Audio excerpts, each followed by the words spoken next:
मुझे किसी पर डिपेंड नहीं रहना है। सोसाइटी से आपने कभी एक ऐसा वर्ड सुना हो जो आपके लिए हमेशा पिंच पॉइंट होता है? पिंच पॉइंट होते हैं सर, क्योंकि जब नॉर्मल लाइफ से आप सेमी डिसेबल लाइफ में आ जाते हैं, अपने ही लोग बोल देते हैं कि यहाँ पे शादी में नहीं जाना है आपको, आप घर पे रुको, हम जाके आते हैं। वो पिंच पॉइंट बहुत हमको मन को लग जाता है।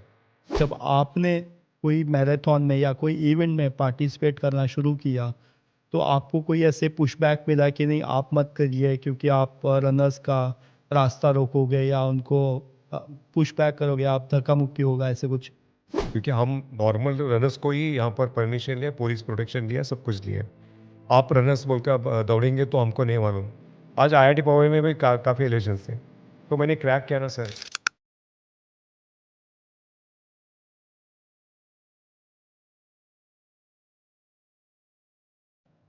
Welcome to the show, the virtual talk show, where champions share their stories beyond their games. हाँ जी, आज हमारे साथ ऐसे शख्स है जिन्होंने अपने जज्बात के साथ पूरी दुनिया को जीता है। एक इंसिडेंट ने उनके पैर ले लिए, लेकिन हौसला नहीं। आज वो बिना पैरों के मैराथन दौड़ रहे हैं और लोगों को सहारा दे रहे हैं जिनके सपने अभी जिंदा है। मिलते हैं एक ऐसे असली हीरो से, निरंजन जी, जिनका दिल और सोच दोनों एक लोहे की तरह मजबूत है। Thank you so much sir, आज हमारे साथ आप जुड़े हो। सर पॉडकास्ट जो हमारा है द वर्चुअल टॉक शो, मैं आपका होस्ट मनप्रीत सिंह। कैसे हो सर आप? मैं भाई बिल्कुल तंदुरुस्त हूँ। बिल्कुल, आप हमारे यहाँ अनसंग हीरो है। तो मैं जानना चाहता हूँ कि सर, जो ये इंसिडेंट आपके साथ हुआ वो कब और कहाँ हुआ? सर 30 जून 2017 मैं अपने रिश्तेदार के पास गया था विरार में। उसके पहले मैं एक्टिवा लेके हर जगह जाता था। बदलापुर भी एक्टिवा चला के जाता था, विरार में भी काफ़ी टाइम पर गया था। पता नहीं हमारा ज़िंदगी में लाइफ में कभी तो एक ब्लैक डे रहता है, तो उस हाँ जी। दिन कुछ तो होने वाला रहेगा। तो उस टाइम पर मैंने एक्टिवा लेके नहीं गया था और ट्रेन से गया था। और आने रिश्तेदार को मिल के वापस मैं ट्रेन से प्लेटफॉर्म पे जाने के लिए पटरी क्रॉस कर रहा था। पटरी क्रॉस करनी ही गलती मेरी है। तो वो पटरी क्रॉस करने पर मेरे सडनली मेरे सामने ट्रेन आ गई, तो मुझे क्या बोलते हैं, अपना होश ये होने से नीचे गिर गया। तो दो पट्टी के बीच में मेरा बॉडी था, पैर मेरे बाहर आए थे, दोनों पैर ऑन द स्पॉट निकल गए। तो बोलते हैं ना कि इंसान के अंदर भी भगवान बैठा है। तो इंसान के अंदर भगवान कब बैठा है कि जब आपको कोई उस टाइम पर सडनली कोई आके इमिडिएटली हेल्प करता है, तो सपोर्ट करता है, तो वो सबसे बड़ा भगवान रहता है। वहाँ पर मेरे आंख से ट्रेन जाने के बाद, गुजरने के बाद, एक दीदी विरार में रहते हैं, वो दीदी क्रॉस कर रही थी पटरी, तो उनको सडनली मेरे सामने बॉडी बॉडी दिखा। तो उन्होंने हार्डली विद इन सेकेंड के अंदर मुझे बचाने की कोशिश की कि 10 मिनट के अंदर वहाँ से उस पटरी से मेरी बॉडी हॉस्पिटल में पहुँचाने की कोशिश किया, और वो हो भी गई। तो रेलवे विरार के स्टेशन मास्टर ने भी उनको सहायता किया, और पुलिस को भी उन्होंने बता दिया कि अगर पंचनामा करना है तो आप मेरे जब कहाँ पर बुला वहाँ पर मैं आने तैयार हूँ। बस ये जो कोई ये इंसान है इसको बचा दो, बस ये ज़िंदा है तो ज़िंदा रहेगा, तो एक की लाइफ बच जाएगी। तो मेरे पैर तो कट गए थे, अभी उनको दिल में इतनी बड़ी रहम थी, पता नहीं कि वो शायद विरार की जीवदानी की देवी के जैसा ही उनके आंग में कोई तो आता रहेगा। तो उस टाइम पर मुझे बचाने का एक बड़ा उनको सौभाग्य मिला था। तो यही बोलते हैं ना कि हमारा कर्म अच्छा रहेगा तो हमारे बहुत कुछ बिगड़े हुए काम भी अच्छे हो जाते हैं। बिल्कुल सर। सर, काफ़ी इमोशनल मोमेंट था ये। सर, जैसे आपने बताया, जब हॉस्पिटल में आपको पता चला कि अब मेरे पैर नहीं हैं, तो वो आपकी फैमिली के लिए, आपके लिए कैसे वो था कि आप कैसे उसको बैर कर सकते हैं, उसको एक थॉट के हिसाब से आप कैसे उसको पिक कर सकते हो? जब 30 जून का एक्सीडेंट होने के बाद तो हार्डली मेरा पटरी पर ही मालूम पड़ा था, क्योंकि मेरा होश डाउन होते आपको गया होश था। थे? ओके। तो विद इन सेकेंड अपना होश रहता है कि आपके साथ क्या हुआ, इतना मालूम रहता है। तो सेंस ऑफ बॉडी का ह्यूमर है हमारा चलते रहता है अंदर, एंड होश पूरा चला गया था, खून काफ़ी गया था। तो बॉडी में हॉस्पिटल में डालने के बाद 3 दिन में आई थिंक काफ़ी खून गया, जाने की वजह से मैं कोमा भी गया था। तो मुझे वेंटिलेटर भी लगाया गया था तो हॉस्पिटल में। तो आई थिंक मुझे मालूम पड़ रहा था कि हॉस्पिटल में थर्ड डे को पूरा हॉस्पिटल का जो मैनेजमेंट देख कोशिश किया था कि मुझे बचाने का, बट अंदर से बोलते हैं ना कि हमारा एक सेंस ऑफ बॉडी का अंदर का ब्रेन चालू था मेरा। तो डॉक्टर को लग रहा था कि मैं डेथ हुआ हूँ, बाहर से मेरा बॉडी बिल्कुल ये नहीं दिख रहा था उनको। एंड जब जब कोई बता रहा था वहाँ के एक सिस्टर कि मामा ये अच्छा बंदा था, इनकेस कितने लोग आके देख के गए, पता नहीं ये शायद अभी नहीं है दिखता, तो इनका जो भी आप लगाए वेंटिलेटर या जो भी है सलाइंस है वो सब निकाल दो और आगे के प्रोसेस करो। तो वो आवाज़ मुझे सुनाई दे रही थी अंदर। अब ओके। वो मेरे लिए थी या आजू बाजू में तो मेरे पेशेंट नहीं थे, क्योंकि वो मैं होश में आने के बाद मालूम पड़ा था कि मेरे आजू बाजू में पेशेंट नहीं थे। तो वो बात मुझे सुनाई दी, तो मुझे अंदर से एक ही आवाज़ आ रही थी कि बच्चे के लिए जीना है। तो मेरा बेटा उस टाइम पर 10th हुआ था, तो उसके लिए मुझे जो कुछ करना था वो अंदर से मुझे प्रेशर कर रहा था कि बच्चे के लिए जीना है, बच्चे के लिए जीना है। तो उस टाइम पर हार्डली मेरे मुंह से पानी निकल गया था। पता नहीं उन लोगों को नर्स उनको दिखा कि पानी निकला है, तो फिर उन्होंने वापस कुछ प्रोसेस करने की कोशिश की। तो उन्होंने वापस मेरे वेंटिलेटर सब कुछ लगाकर 4th डे होने के बाद 5th डे को मैं ओपन हो गया। तो जब डॉक्टर और जो एनेस्थीसिया डॉक्टर थे वो आके मुझे देख रही थी, और डॉक्टर ने मुझे आँख खोलने बोला कि आप कहाँ हैं, मालूम है क्या? तो मैंने बोला कि मैं हॉस्पिटल में हूँ। तो उन्होंने बोला कि ठीक है, आपका होश अच्छा है। तो उनको ये देखना था कि पेशेंट कॉन्फिडेंट है, क्योंकि मैं अवेयर तब था जब मेरे आँख से पटरी से 2 पैर मेरे कटे हुए मेरे आँख के सामने दिख रहे थे। आप तभी भी थे, आप हाँ, मुझे पता था कि आपके साथ ये इंसिडेंट हो चुका हो है। चुका था, क्योंकि मैंने जब मेरे आँख से पटरी से ट्रेन गुजरी थी ना, एक पैर मेरे आँख के सामने से बहुत काफ़ी लंबा गिरा था, और वो उसका वो जो हुलिया था उस टाइम पर वो दिख रहा था कुछ ऐसा अलग सा। तो वो इंसिडेंट की वजह से मैं वो 4 दिन में कुछ भी हो, मुझे इतना मालूम था कि मैं होश में आने के बाद मुझे इतना पता चला था कि मैं हॉस्पिटल में हूँ, और मेरे पैर नहीं थे, ये भी मुझे एहसास हो गया था। एहसास हो गया था। ओके। और मेरे परिवार भी वो तो मैं मेरा नेटिव प्लेस है सोलापुर।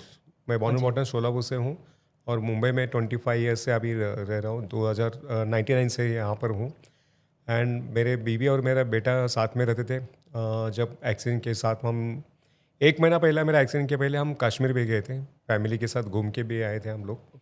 और बेटे का तभी 10वीं का भी ये हुआ था, उसका आगे IIT BIT उसको करना था, उसको इसके हिसाब से हम प्रिपेयर कर रहे थे सब कुछ। लेकिन ये मेरा इंसिडेंस होने के बाद बहुत कुछ बदलाव हो गया। फिर लाइफ में बोलते हैं ना, एक ठेस लगने के बाद हम आगे बहुत कुछ सीख सकते हैं। या एक जख्म होने के बाद, या गिरने के बाद, या इंसिडेंस होने के बाद आदमी को बहुत कुछ सीखना पड़ता है। सर, तो आज आपके साथ आपके फैमिली मेंबर ऐसे ही खड़े हैं जैसे पहले थे? 2017 के मेरा एक्सीडेंट होके मैं 28 दिन के बाद मैं डिस्चार्ज होके प्रोसेस चल रहा था। तो उस टाइम पर मेरा मिसेस के परिवार के लोग शायद मुझे वापस वहाँ पर उनके इधर फैमिली के साथ में रखना नहीं चाहते थे। तो मुझे इतना महसूस हो रहा था कि पापा मेरे और मम्मी डैडी मेरे बुज़ुर्ग थे, वो भी रेलवे से थे, मेरी मम्मी स्कूल टीचर थी। तो उन्होंने सोचा कि अगर ये ऐसा होने वाला है, तो मुझे हॉस्पिटल से ही बता रहे थे कि आपको शोलापुर चलना है, आपने गांव जाना है, वहाँ जाके हम ठीक ठाक हो जाएंगे, फिर वहाँ से आप एक बार हेल्दी हो जाओ, वापस आप काम पर ज्वाइन हो सकते हैं। तो काम पे ज्वाइन होने का उस टाइम पर मेरे हॉस्पिटल में जो एक डॉक्टर सुबह आके देखते थे कि आपको क्या खाना देना चाहिए, क्या नहीं करना चाहिए। तो वो एक मुझे सुबह सुबह आके रोज़ बूस्ट करते थे, अरे यार क्या सोता है यार, तू व्हीलचेयर पे बैठ, काम पे जा सकता है, काम कर सकता है, बहुत कुछ कर सकता है। तो वो मेरे को बूस्ट कर, वो रोज़ करने लगे ना, तब मुझे एहसास हुआ कि मैं जॉब कर सकता हूँ।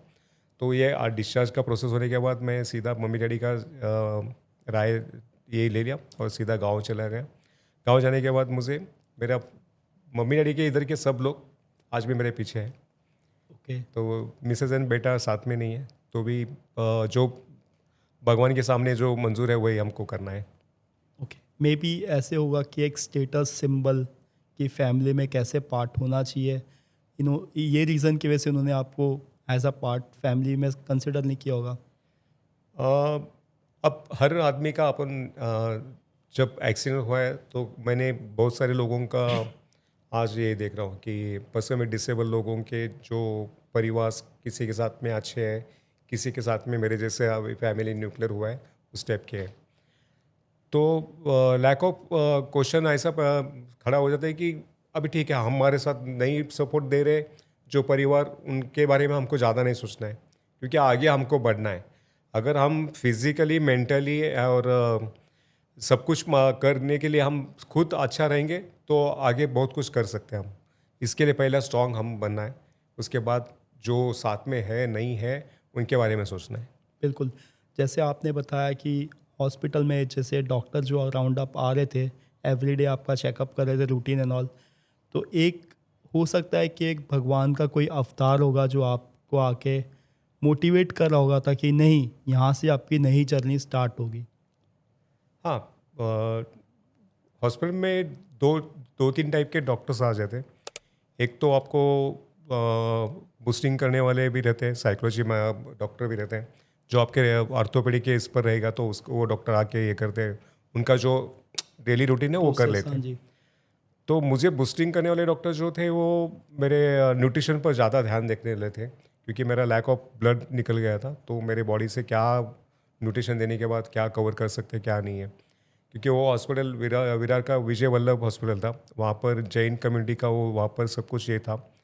तो जो डॉक्टर बंसल डॉक्टर है उनका नाम, तो उन्होंने इतना बोला था कि मम्मी को कि इनको वेज नॉन वेज दे दो, अच्छा कुछ अंडा रोज का दे दो ताकि इनका हेल्थ जल्दी इम्प्रूव हो और इनके जख्म पैर के हैं वो जल्दी भर के आ जाए। तो वो ऐसा करते गए तो मम्मी ने भी वैसा ही चालू किया। तो उसी हिसाब से डॉक्टर का बूस्टिंग काफ़ी इम्पोर्टेंट रहता है, बस हमारी हिम्मत बुलंद होना चाहिए। बिल्कुल। तो हम अच्छा मेडिकल ट्रीटमेंट को हम अच्छा क्या बोलते हैं रिस्पॉन्स देकर हमारी रिकवरी अच्छी हो जाएगी। सो निरंजन जी, आज का जो हमारा पॉडकास्ट है उसमें 5 सेगमेंट है। पहला जो सेगमेंट है वो स्क्रीन शेयर मोमेंट है, जहाँ पे आपके यादगार पले आप शेयर कर सकते हैं हमारे ऑडियंस के साथ। सेकंड जो सेगमेंट है हमारा वो क्विक बाइट मोमेंट है, जहाँ पे आप रैपिड फायर क्वेश्चन होगा, आप वन लाइनर क्वेश्चन बता सकते हैं। थर्ड सेगमेंट जो है वाईफाई कन्फेशन, जहाँ पे आप कन्फेंस कर सकते हो कि मैंने ये चीज़ किया है, ये यादें पल है, ऐसे आप कन्फेशन टाइप कर सकते हो। फोर्थ जो सेगमेंट है हमारा वो कंट्रोल सी मोमेंट, ऐसी कोई यादें या ऐसा कोई पल या ऐसा कोई डिसीजन आप दोबारा बैक जाके उसको चेंज करना चाहोगे। और जो लास्ट हमारा सेगमेंट है वो log out with lesson, youth को, हमारी ऑडियंस को एक मैसेज क्या देना चाहोगे। तो हम स्टार्ट करते हैं, जो हमारा फर्स्ट सेगमेंट है स्क्रीन शेयर मोमेंट।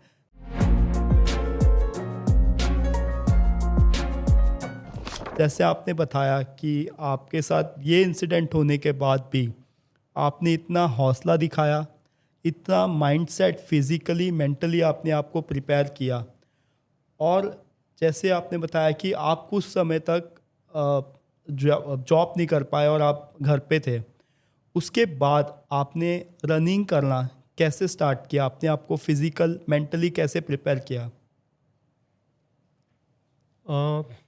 जून में जब 2017 में एक्सीडेंट होकर मेरा 28 दिन के बाद मैं नेटिव चला गया, तो उसके बाद एक इंसिडेंस मेरे साथ में ये भी हुआ था कि मम्मी पापा के साथ में था, तब मुझे जॉन्डिस हुआ था।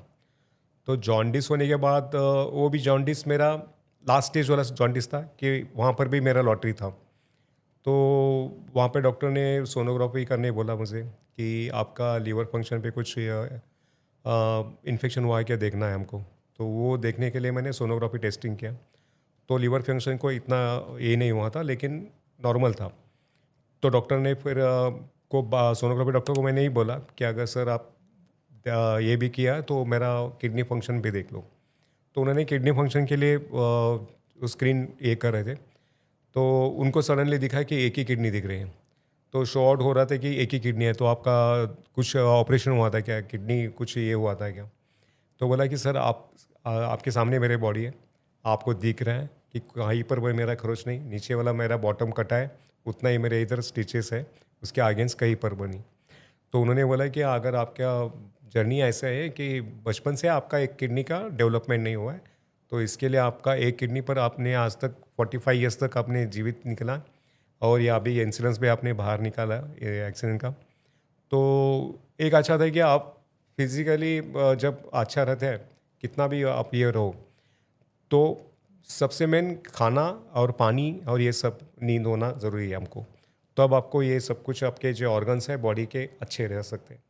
तो आपको कहीं पर भी कोई बड़ी प्रॉब्लम आ गई तो वहाँ पर आप कवर हो जाएंगे जल्दी। तो वो मेरा प्लस पॉइंट था वहाँ पर। एक इंसिडेंस के बाद मुझे ये हुआ। एंड सेकेंड थिंग, मुझे आगे कवर होना था कि हादसा हुआ था, पैर निकल गए। हादसा 4 महीने के बाद दिख रहा था कि जॉन्डिस के साथ फैमिली सपोर्ट कम हो रहा है। ये 3 इंसिडेंट्स मेरे लिए लाइफ में सबसे बड़े क्या बोलते हैं कि एकदम आदमी निकल जाता है यहाँ पर। हाँ जी, बिल्कुल। हाँ, तो वहाँ पर मैं पापा का बहुत बड़ा बात मेरे को सपोर्ट होता था। तुझे कुछ भी हो, तू स्ट्रांग हो जा, तुझे कुछ भी मैं जिंदा हूँ तब तक तुझे जो भी है मेरा फर्ज है मैं करूँगा, बस तू स्ट्रांग बन जा और तू काम पे चला जा, तो तेरा सब कुछ आगे बढ़ने का मकसद पूरा हो जाएगा। तो वो करते करते मैं धीरे धीरे मेरे गांव में नेटिव में रहते हुए मैंने वो तो मेरे भैया भाभी और ये सब बाहर चले गए, मम्मी डैडी भी बाहर चले गए। तो भाई किचन में जाके ना व्हीलचेयर पे बैठ के अपना चाय भी बनाने का स्टाइल, पुराना स्टाइल आता है क्या देखता था कि मुझे किचन का प्लेटफॉर्म या वॉश बेसिन से मुझे बर्तन धोने का आता है क्या, या मुझे वॉशरूम में अकेला जाने आता है क्या, या वॉशरूम में जाकर मुझे अपने खुद के कपड़े धोने को आएगा क्या, कल मुझे मुंबई में आके रहना है, अकेला रहना है। ये सब मैं तभी मेंटली प्रिपेयर करके करते करते अप्रैल 2018 में मैंने ड्यूटी ज्वाइन कर ली। यहाँ पे आके मैंने मेरा महानंदा डेयरी में जॉब करता हूँ। तो महानंदा डेयरी को मैनेजमेंट को मैंने एप्लीकेशन दिया है कि मुझे एक ऑफिस क्वार्टर्स ग्राउंड फ्लोर का दे दो, ताकि मुझे वहाँ पर जाके सर्वाइव कर सकते हैं, मैं अपना ड्यूटी ज्वाइन कर सकता हूँ। तो मेरे को मैनेजमेंट ने भी ऑफिस क्वार्टर्स दिया ग्राउंड फ्लोर का। फिर मुझे गैलरी थी, वो गैलरी को छोटा सा मैंने रास्ता बनाकर वहाँ से मैंने रैम्प बना दिया ताकि मैं इंडिपेंडेंटली वहाँ से ये कर सकता हूँ। तो वहाँ से मैं ओला उबेर से मैं हायर करके चला जाता था, लेकिन मुझे बिठाने के लिए, घर से बाहर निकलने के लिए और घर के अंदर लेने के लिए मुझे किसी की तो सहायता लेना पड़ती थी। ये 2018 से लेके 2021 तक चलता रहा सफ़र मेरा। लेकिन आज मैं जॉब भी जाता हूँ तो अभी इंडिपेंडेंटली जाता हूँ। आज क्या आपके इधर भी आ रहा हूँ तो इंडिपेंडेंटली आ रहा हूँ, ताकि वो कॉन्फिडेंस लेवल बढ़ते रहे। जब आदमी पर्सन भी डिसेबल बन जाने के बाद उसको है ना ज़्यादा करके है ना घर के बाहर के मोमेंट में घूमना चाहिए, ताकि उसका जो कॉन्फिडेंस लेवल है बढ़ते रहेगा। तो वो सोचकर मैंने भी काफ़ी लोगों का वीडियोस या सब थॉट्स देखकर ही बाहर निकला हूँ, और वहाँ से मेरा भी जर्नी ये होते गया। सर, आपने ट्रेन जर्नी, आपने इंसिडेंट शेयर किया। दूसरा, आपने बताया कि जैसे आपके फैमिली ने बैकआउट कर दिया। तीसरा, आपने बताया कि आपको अचानक से पता चला कि आपके फ्रॉम चाइल्डहुड एक ही किडनी है। जी। स्टिल आपने अपने आप को कैसे प्रिपेयर किया कि मैं अपने आप को फिट रखूँगा मैराथन रनिंग करके? अब मैराथन रनिंग का तो एक्सीडेंट के बाद 6-7 साल तक कुछ मालूम नहीं था। हाँ, बिफोर मैं बैचलर, जब मैं ग्रेजुएशन करता था उस टाइम पर मैं 20 किलोमीटर का वॉकिंग इवेंट का ये करता था, पार्टिसिपेट करता था यूनिवर्सिटी से। तो उस टाइम पर मुझे है ना 17-18 किलोमीटर के बाद है ना वो तो आसमान दिखता था, क्योंकि एक ही किडनी ना, हाँ जी। हाइड्रेशन बॉडी कैसे रखना मालूम नहीं था। बिल्कुल। उस टाइम पर के कॉलेज के कोच या टीचर्स वो अपने अपने लेवल में उतना ही ट्रेनिंग लेते थे। आज हाइड्रेशन का लेवल मुझे मालूम पड़ रहा है कि उस टाइम पर मैं हाइड्रेशन पानी कंटिन्यू पीता रहता, तो मैं 17-18 किलोमीटर को भी मुझे इतना ये नहीं होता था, वो भी मैं क्रैक कर सकता था या अचीव कर सकता था। उस टाइम पर मैं अचीव नहीं करने पाया। आज मैं मैराथन के सिलसिले में यहाँ तक इसके लिए आया कि मैंने स्पोर्ट्स का मेरे बॉडी में बहुत कुछ ये है कि स्पोर्ट्स करना है, फिजिक को खुद को फिटनेस रखना है, और जो भी पर्सन विद डिसेबल है, जो व्हीलचेयर वाले लाइफ स्टाइल जी रहे हैं, उन लोगों को घर के बाहर कैसे लाना है, उनको फिजिकल फिटनेस कैसा बताना है, इस सब चीज़ें के वजह से मैं सोचते सोचते अपना मैराथन स्टाइल में आ गया। पहले मैं 5 किलोमीटर का इवेंट करता, पर्सन विद डिसेबल की कैटेगरी करता था, 2-3 करने के बाद मुझे महसूस हुआ कि यार बहुत कुछ छोटा कर रहे हैं हम लोग, कुछ बड़ा करना चाहिए हम लोग। तो 5 किलोमीटर मैंने ट्रायल किया, 5 किलोमीटर के मैंने 12 मैराथन में पार्टिसिपेट किया। उसके बाद 5 किलोमीटर को भी ऐसा लग रहा था कि यार अब मैं 30 मिनट्स या 35 मिनट्स में 5 किलोमीटर कंप्लीट कर रहा हूँ व्हीलचेयर से, तो मुझे बड़ा करना है। तो 10 किलोमीटर करने लगा, तो 10 किलोमीटर 1 घंटा 5 मिनट में कर रहा हूँ आजकल। तो उसके बाद मुझे हाफ मैराथन की नत लग गई। तो बोलते हैं कि आदमी को एक ख्वाब होना चाहिए, हॉबी होना चाहिए कि किसी किसी को किताब पढ़ने की हॉब रहती है या क्रिकेट का रहता है, सबका उस टाइप का अभी मेरे को मैराथन का एक नत लग गई है कि अभी हाफ कर रहा हूँ। तो हाफ को मुझे 15 से 20 तक करना है। उसके बाद मुझे फुल का मैराथन का सोचना है कि अगर आपका क्या बोलते हैं लक्ष्य Dream। बड़ा हाँ रहेगा जी, लक्ष्य। तो आपका लक्ष्य सच में बदल जाएगा। या शायद आप सोच रहे हैं कि मुझे ये करना है, तो आपको वहाँ तक पहुँचना है, आप पहुँच जाते हैं। उसके बाद आपको सेटिस्फैक्शन होना है कि मुझे ये नहीं मिला है, मुझे वो नहीं मिला है, नहीं सोचना है उसके बारे में। अगर मैं मैराथन में जा रहा हूँ तो मुझे फर्स्ट नंबर या सेकंड नंबर के लिए नहीं करना है, मुझे अपने खुद के फिटनेस के वजह से देखना है कि मैं कहाँ तक कर पा रहा हूँ और मेरी वजह से कितने लोग कर सकते हैं, तो उनको भी हम एक एडवाइस दे सकते हैं। बिल्कुल मैं आपको बताना चाहूँगा कि देखो, जैसे इन्होंने बताया कि जब इन्हें जब इनका इंसिडेंट होने से पहले ये 8-10 किलोमीटर 15 किलोमीटर के बाद हाफने लग जाते थे, और कभी इन्होंने 20-21 किलोमीटर नहीं किया था, जैसे वाक्य इन्होंने शेयर किया। बट ये इंसिडेंट होने के बाद अब ये 5-10-15 अभी 21 किलोमीटर और फुल मैराथन की प्रिपरेशन कर रहे हैं। फिर फुल मैराथन बोला तो 42 किलोमीटर्स होता है, तो वो फुल मैराथन के लिए भी वो प्रिपरेशन अपने आप को कर रहे हैं। तो ये रियली इंस्पायरिंग स्टोरीज़ है। वो अनसंग हीरो है हमारे, जो अपने वाक़या और आप पे किस्से हमारे साथ शेयर कर रहे हो। रियली सर, हैट्स ऑफ, क्योंकि आपको देख के बहुत सारे ऐसे यूथ है हमारे, जेंजी है, देख के इंस्पायर होंगे। क्योंकि डेफिनेटली सर, मतलब आप इससे व्हील चेयर से कर सकते हो, तो हम क्यों नहीं। एक रोल मॉडल आपने सेट किया हुआ है। मैंने काफ़ी चीज़ें देखी है सर कि आप जैसे बहुत सारे फिज़िकली और मेंटली बंदे होते हैं, उनको आप इंस्पायर करते हो, और फिज़िकली चैलेंज जो आपके हमारी जो कम्युनिटी है उनको भी आप बहुत सपोर्ट करते हो। आप प्रमोट करते हो कि आप व्हीकल हो गए उनको सपोर्ट, जैसे उन्होंने अपना लक्ष्य छोड़ दिया है, उन्होंने अपना एक टारगेट हटा दिया है अपने माइंडसेट से, बट आपने उन्हें एक नया उद्देश्य दिया है कि आप कैसे इलेक्ट्रिकल व्हीकल लेके आप अपना खुद काम कर सकते हो। ब्लिंकिट, ओला, उबर जैसे भी है वो, उसमें आप काम कर सकते हो। आपने रियली उसमें बहुत वाइटल रोल प्ले किया हुआ है सर। उसमें आप अपना, आपके एंड से आप बताइए कि आप कैसे उनको सपोर्ट करते हो। देखा गया है कि सर मैंने काफ़ी जगह मैं इंडिया में जाता हूँ ना मैराथन के लिए, तो ओला उबर बुक कर लेता हूँ। तो आज अनसंग में आपको ये स्टोरी में क्यों बता रहा हूँ कि पर्सन विद डिसेबल है ना, तो ओला उबर में मुझे आप मिले, दो जगह मिले जिनको दोनों पैर नहीं है लेकिन आर्टिफिशियल लिम्ब लगा के वो गाड़ी चला रहे ओला उबर। तो मैं अपना गाड़ी बुक करने के बाद मेरा व्हीलचेयर उसके इसमें मेरे फ्रेंड सर्कल ने रखने के बाद वो बंदे को, मुझे वहाँ दिल्ली का ही इंसिडेंस बता रहा हूँ, तो मुझे उस बंदे ने मुझे एयरपोर्ट में उतरने के उसको, मैं ओला उबर का गाड़ी वाले को वही बात कर रहा था कि भैया मुझे उतरने के बाद मेरी व्हीलचेयर निकाल के देंगे क्या। तो वो सीधा मुझे देखकर हंसने लगे, बोले कि सर आपके जैसे मैं भी हूँ, बस मेरे अभी आर्टिफिशियल लिम्स लगे, आपके नहीं दिख रहे। तो मैंने उनसे बात करते करते एयरपोर्ट तक पहुँचा, तो बोला भैया आप मत न उतरिए, लेकिन मैं ज़रूर एयरपोर्ट पे किसी का तो सहायता लेके उतर जाऊँगा। तो ये देख रहा हूँ कि पर्सन विद डिसेबल कोई भी पर्सन हो, उसको ये नहीं करना, सोचना है कि मुझे नहीं आता है, कुछ नहीं करने आता है। पहले जब तक आप 4 दीवार से बाहर नहीं गिरेंगे तब तक कुछ नहीं कर पाएंगे आप। 4 दीवार के बाहर आओ और देखो दुनिया में बहुत सारे रास्ते हैं। एक रास्ता बंद होने की वजह से हम कुछ नहीं कर पाते, ऐसा नहीं होता है। बहुत सारे रास्ते हैं। छोटा ठेला लगा कर भी आप कमा सकते हैं, या बड़ा ठेला लगा के भी काम कर सकते हैं, या कोई एजुकेशन रहने की वजह से आप जॉब अच्छा भी कर सकते हैं। आजकल वर्क फ्रॉम होम भी मिल रहा है आपको, या आप बाहर मल्टीनेशनल कंपनी में भी काम करते हैं। अगर आपको बाहर गिरने के लिए आपको रास्ता खुद को निकालना है। ये मैं सबको वो बात ज़रूर बताता हूँ, ताकि पर्सन विद डिसेबल लोग, आजकल बहुत सारे लोग जॉब भी कर रहे हैं और IIT मद्रास का एक इनोवेशन है जो अब आज मैं जो व्हीलचेयर पे बैठा हूँ, IIT मद्रास का इनोवेशन के व्हीलचेयर पर ही बैठा हूँ। इस व्हीलचेयर में एक बहुत बड़ी टेक्निकल लाई है उन्होंने, ताकि इसमें एक कस्टमाइज व्हीलचेयर बना दिया जाते हैं। और इस व्हीलचेयर को यहाँ पर एक नॉब दिया है, इसको एक हैंडल अटैच करके आप इलेक्ट्रिक व्हीकल टाइप हो जाती है। जैसे एक्टिवा है, बस इतना ही है, इसमें अटैचमेंट डिटैचमेंट का सिस्टम है।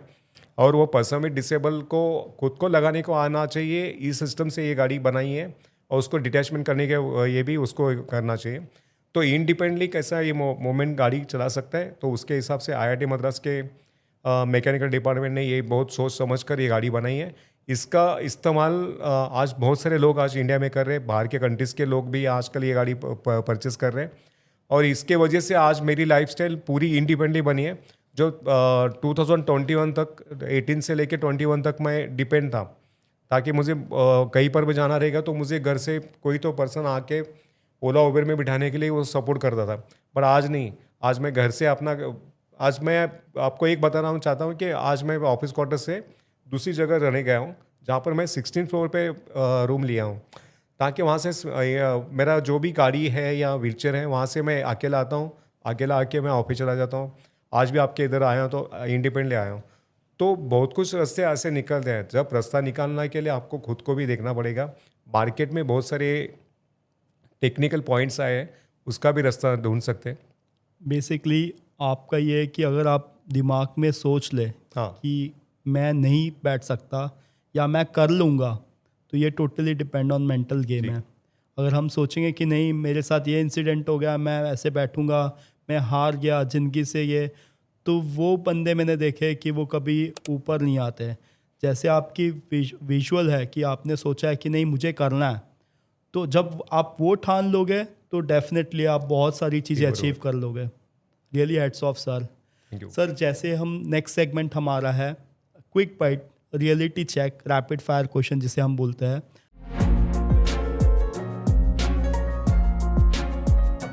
सर जो एक चीज़ है एवरीडे आप अपने आप को मोटिवेट करते हो, एक वर्ड बोल सकते हो आप? मुझे किसी पर डिपेंड नहीं रहना है।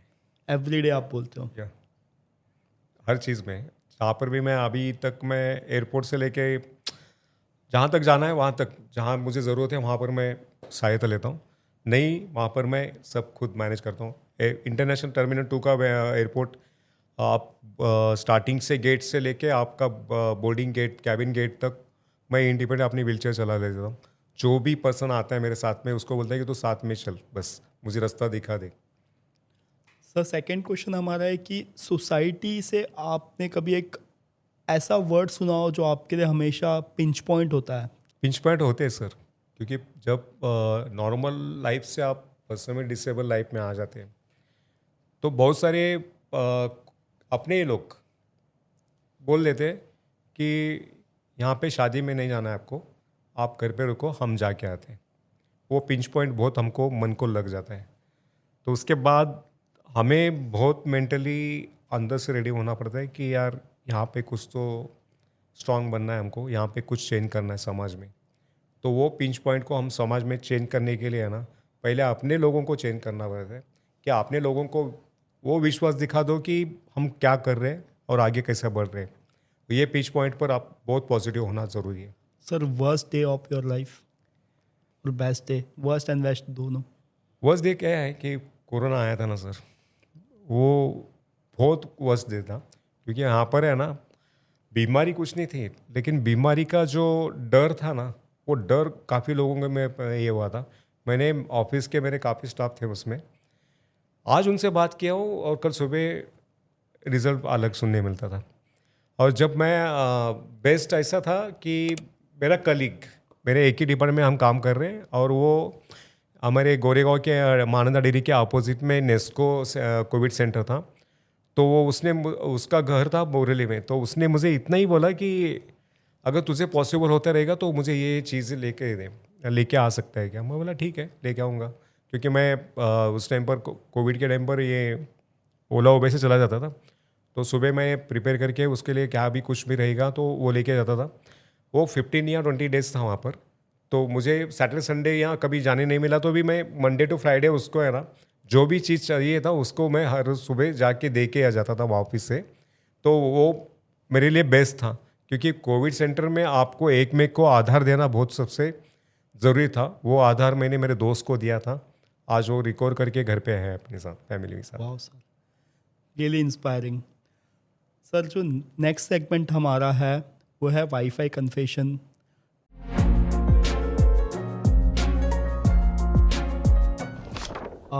ये वाक्य ऐसा है कि सर मैं जानना चाहूँगा कि आपके इंसिडेंट के बाद आपका ऐसा लो इमोशनल टाइम कौन सा है? हाँ, लो इमोशन टाइम मेरा आया था, क्योंकि जब मैं मम्मी डैडी को लेके मुंबई शिफ्ट हुआ था।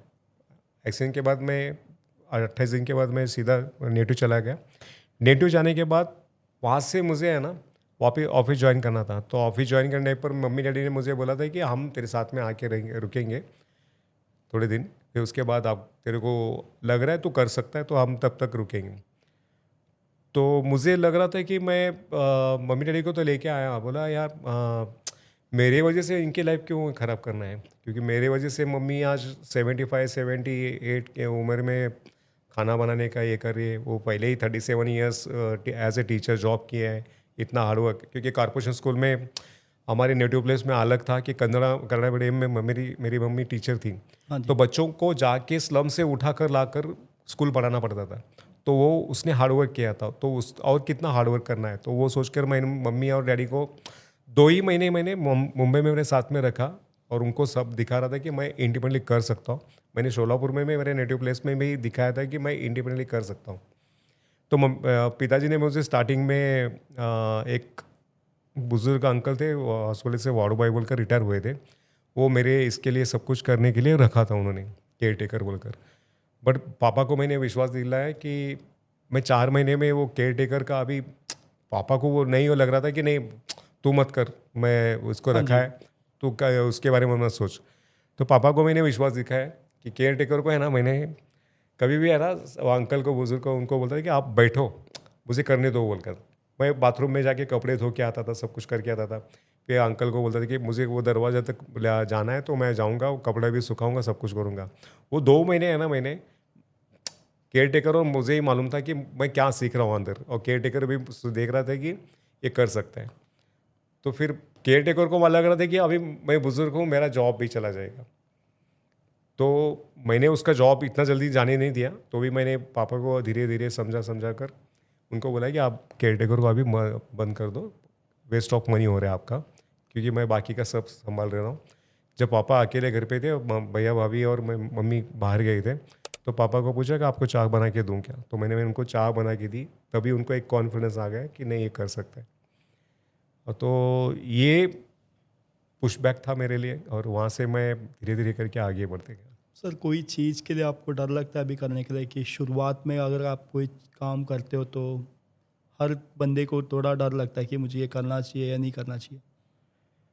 डर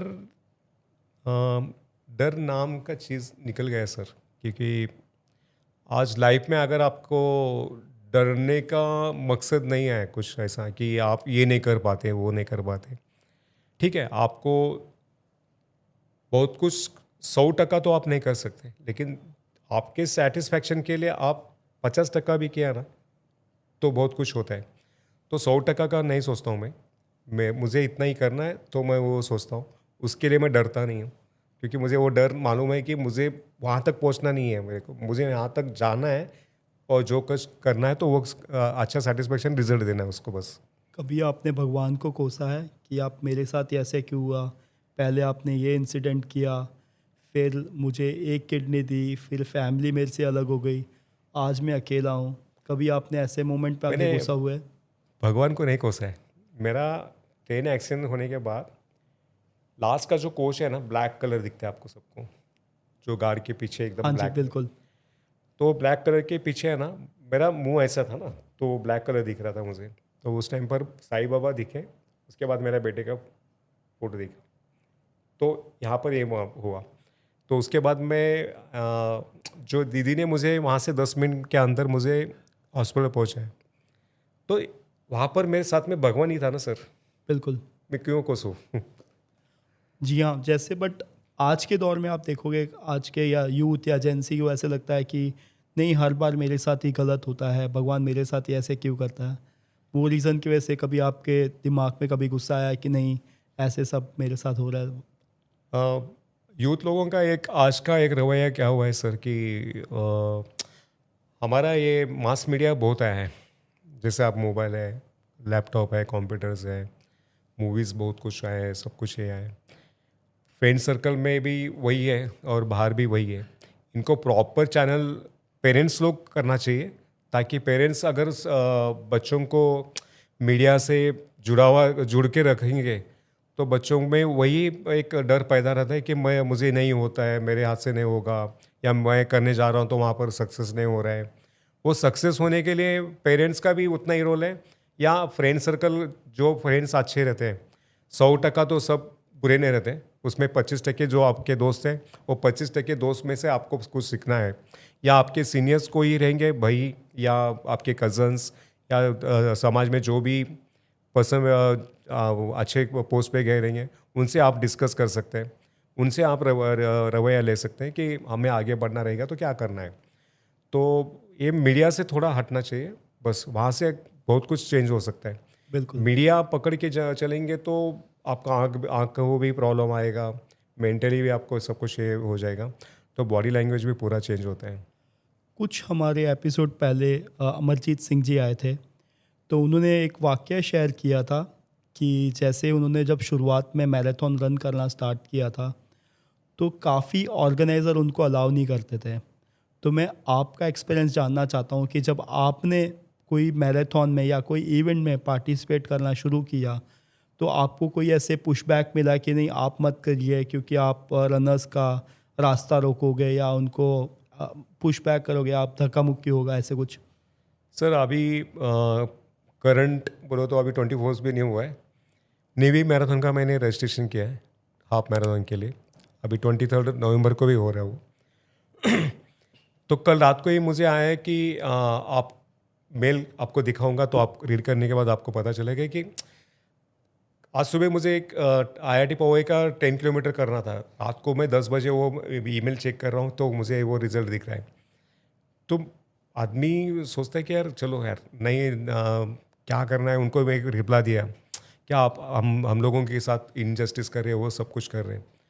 तो लास्ट को तो वो नेवी वो तो एक बड़ा हमारे देश की शान है, हाँ जी। तो उनको हम फाइट भी नहीं कर सकते हैं। इवन सो अभी 2 महीने पहले मैंने हैदराबाद में NMDC का मैराथन करने गया था। वहाँ पर काफ़ी एलिवेशंस थे। वहाँ के एक ऑर्गेनाइजर डायरेक्टर थे, उन्होंने मुझे बीप लेने के बाद बोला कि आपको हम पार्टिसिपेट करने नहीं देंगे, अलाउ नहीं करेंगे, क्योंकि हम नॉर्मल रनर्स को ही यहाँ पर परमिशन लिया, पुलिस प्रोटेक्शन लिया, सब कुछ लिए। आप रनर्स बोलकर दौड़ेंगे तो हमको नहीं मालूम। तो मैंने इतना ही पूछा कि सर कि आपके ऑर्गेनाइजर मैनेजमेंट में जो कौन इसमें कस्टमर केयर में बैठे हैं, उन लोगों को आपने बताया था कि जो सामने वाला पूछ रहा है आपको कि व्हीलचेयर वालों को अलाउड है क्या, आपका बंदा अलाउड है बोल के मैं यहाँ तक आया। बोला आज बीप ले रहा हूँ तो वो कॉन्फिडेंस से ले रहा हूँ। तो उन्होंने बोला कि नहीं आपको अलाउ नहीं करेंगे, आपका जो भी ट्रैवलिंग का एक्सपेंसेस है आपको रिटर्न किया जाएगा। तो बोला ठीक है, अभी इनको ज़्यादा मैं फोर्स नहीं कर सकता हूँ कि एलिवेशन ज़्यादा रहेगा तो मुझे भी फिट मोमेंट्स आएगा। मुझे हैदराबाद का इतना नॉलेज नहीं था। तो मेरे कोच है प्रीत परविंदर सर, उनको रात को मैंने मैसेज डाल दिया, तो उन्होंने बोला कि हैदराबाद एलिवेशंस काफ़ी है, तो इनको बोलना था कि आप हाफ मैराथन करने नहीं दे रहे तो 10 में करने दो। मैंने वो सर को वो भी बोला कि मुझे 10 करने, वही मैं उनको परमिशन मांगी, वो नहीं दिया। Even so TMM Tata marathon में भी हमको अलाउ नहीं करते, वेदांता में भी अलाउ नहीं करते कि प्रोक्लाम वालों का मैनेजमेंट है कि wheelchair person with disable category आप लोगों के लिए अलग बनाई है। बट हम पूछना चाहते हैं कि अगर हमारी इसमें एबिलिटी है या हम कुछ अपना को आउटपुट देना चाहते हैं, आज पैरा ओलंपिक में हम देखते हैं उसके अगेंस्ट भी हम और भी देना चाहते हैं समाज के सामने कि TMM में हाफ मैराथन भी करना चाहते हैं। कल मेरा बड़ा ख्वाब है तो वो 42 में भी मैं कर सकता हूँ। बट कितने भी इलेक्शंस हो, आज IIT पवई में भी काफ़ी इलेक्शंस थे, तो मैंने क्रैक किया ना सर। 1 घंटा 12 मिनट में 10 किलोमीटर मैंने पूरा किया। यहाँ पर भी 3 महीने पहले ठाणा में एक मैराथन हुई थी, वर्षा मैराथन। यहाँ पे भी संजय गांधी का जो एलिवेशंस है काफ़ी टफ था वो, तो वो भी मैंने क्रैक किया ना।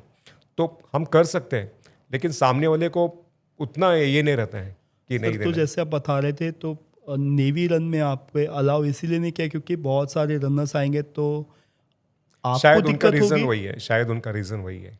मे बी ऐसे हो सकता है कि जैसे टाटा में काफ़ी लाखों में लोग हाँ। पार्टिसिपेट करते हैं, तो वो ऑब्स्टिकल आपको नहीं, आप किसी के लिए ऑब्स्टिकल क्रिएट नहीं करोगे, बट जो रनर्स भाग रहे हैं ना वो आपको कोई नुकसान ना पहुंचा सके, ये उनका रीज़न हो सकता है। Maybe. और बट डेफिनेटली अगर ये ऐसे पॉइंट ऑफ व्यू है तो मैं आगे जितने भी ऑर्गेनाइजर हैं उनको एक रिक्वेस्ट करना चाहूँगा कि एक ऐसी इवेंट बनाए जिसमें हम मतलब विजुअली इम्पेयर्ड हो गए या फिर पैरा ओलंपिक के जो रनर्स है उनको हम इनवाइट कर सकते हैं। एक छोटा मोटा इवेंट तो क्रिएट कर ही नहीं सकते सर, हैं साहब। टाटा मैराथन का भी हो या कोई भी बड़े मैराथन्स हो, उनको हम लोगों को पार्टिसिपेट करना अलाउ करो। मैच आपका जो हाफ मैराथन या फुल मैराथन स्टार्ट हो रहा है उसके पहले 5 मिनट हमको छोड़ो, हम आगे जाके है ना एक कॉर्नर से चलेंगे अपनी व्हीलचेयर लेकर, या जो भी है पर्सन विद डिसेबल वो अपने हिसाब से चलेगा। ये सिस्टम अपने गुड़गांव और जालंधर में वन रेस वाले करते हैं। ये मैंने एक्सपीरियंस किया है, और इन्होंने मेरे को, हम लोगों को जो भी व्हीलचेयर वाले हैं पहले हमको आगे ये करते थे, वो उन्होंने कोऑपरेट किया है उतना। सुपर सिख रन शायद थे सुपर उनका। सीख है, वन रेस है, हाँ जी ये एक अच्छे मैनेजमेंट देखी है मैंने। सर, एक और चीज़ मैं पूछना चाहूँगा, जैसे आपने बताया आप जितने भी सारे इवेंट्स आप जा रहे हो तो आप खुद अपने पैसे लगा रहे हो, जी। तो फिर ये देखिए सर, मैं अपने ऑडियंस को ये बताना चाहूँगा कि आपने खुद पैसे रजिस्ट्रेशन करने के बाद भी अलाउ किया नहीं जा रहा है, विच इज़ रियली स्ट्रेंज। पैसा अगर आपके पास, आप जॉब वाले हैं, आपके पास अच्छी खासी तनख्वाह है, या जो भी है आप उसमें से खुद करो, ताकि इसका एक वैल्यूएशन मालूम पड़ सके कि मेरे पैसे से मैं यहाँ तक गया और वो कंप्लीट करके आ गया हूँ। क्योंकि अगर आप स्पॉन्सर या ये सब कुछ देखते रहेंगे तो आपको बहुत पीछे बैठना पड़ेगा। आप हर चीज़ के लिए डिपेंड नहीं रहना है आपको। अगर आपके पास जॉब नहीं रहेगा तो ठीक है, आप मत करो, लेकिन जब आपके पास 2 पैसे आएंगे ना, आप ज़रूर ये करना। मैं और भी बोलना चाहता हूँ कि आज के समाज को और आज के जितने भी सीनियर्स हैं या सीनियर सिटीजन है या मिडिल एज के लेवल है और यंग जनरेशन के यूथ वालों को भी बोलना चाहता हूँ, आप 10 रुपये कमा रहे हैं ना, तो 1 रुपये समाज के लिए खर्चा करो बस। आज मैं अपना वही एक आउटपुट देते गया हूँ। 8 साल में मैंने बहुत सारे लोगों को कुछ करना है वो करते गया हूँ। मैं यहाँ पर ओपन नहीं करना चाहता हूँ कि मैं किसके लिए क्या किया हूँ, कुछ नहीं किया हूँ, बट आप ऐसे भी रिश्ते बनाओ कि आपको शायद आप आज मैं अकेला हूँ तो मैं काफ़ी लोगों के साथ रिश्ते बनाऊँ, ताकि वो आपका आगे का रास्ता है मिल सकता है। बिल्कुल बिल्कुल। आज मैं एक नागपुर में, मेरी एक भांजी है, उनके मम्मी को मैं सिस्टर मानता हूँ। वो भांजी आज मेरे बेटी जैसे लेवल की है, तो आज वो मेरे लिए बहुत कुछ सिखा रही है, ताकि वो नागपुर से भी मुझे कॉल करके बोलती है कि ये सब्ज़ी इस टाइप पर बनाना है, ये सब्ज़ी इस टाइप पर बनाना है। मुझे तो इक्का दुक्का ये सब्ज़ी आती थी, क्योंकि बचपन में कुकर लगाने इतना ही मालूम था, दाल रोटी या उपमा या शीरा पोहा इतना बनाने का मालूम था। आज बहुत कुछ बना रहा हूँ। आप कभी आइए, आपको भी खिला दूँगा। बिल्कुल बिल्कुल, ज़रूर आएंगे सर। जो हमारा नेक्स्ट सेगमेंट है वो कंट्रोल Z मोमेंट है।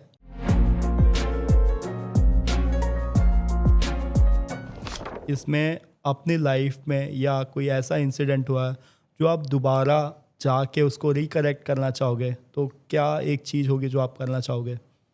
मैं ज़रूर इस पर बोलना चाहूँगा कि जैसे अभी मैंने पटरी क्रॉस की थी, मेरा इंसिडेंट बन गया। हर चीज़ें वो तो आपको गवर्नमेंट ने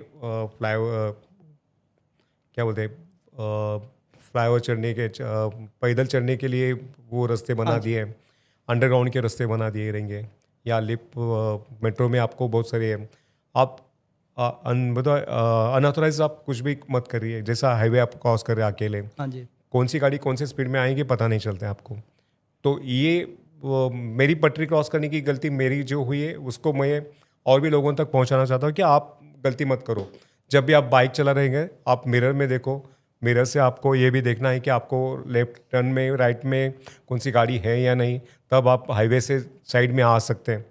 तो ये सब कुछ चीज़ें हैं आज भी यंग जनरेशन को बताना चाहता हूँ कि आप ड्रिंक्स करके गाड़ी मत चलाइए, और बेशक आपके मम्मी डैडी आपके लिए इतना सब कुछ कर रहे हैं तो आप उन पर ज़्यादा फोकस करो कि मुझे घर में सेफ जाके पहुँचना है।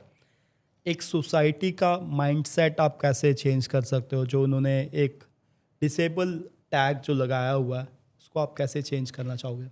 सर आज समाज को हम नहीं चेंज कर सकते सर। आज मैं खुद को प्राउड फील करता हूँ कि मैं आपके यहाँ तक पहुँच रहा हूँ। वर्षा मैराथन में मैं आउटपुट दे रहा हूँ। हैदराबाद में जाके मैं देख रहा था कि मैं अकेला गया वहाँ पर, ठीक है उन्होंने अलाउ नहीं किया, मैं हैदराबाद तो गया, गोवा गया, चेन्नई गया, पंजाब में गया, अमृतसर में गया, BSF मैराथन किया, अम्बाला का इसमें मैराथन किया, तो बेंगलोर में भी किया। तो हर जगह मैं जा रहा हूँ, इंडिपेंडेंटली जा रहा हूँ ना सर। बिल्कुल सर, तो फिर मैं क्यों सोचूं कि मैं पर्सन में डिसेबल हूँ? बिल्कुल सामने वाले के दिमाग में पर्सन में डिसेबल उनके रवैये में रहेगा, मेरे इसमें नहीं है सर। बिल्कुल। I am able person. जो हमारा लास्ट सेगमेंट है sir, log out with lesson.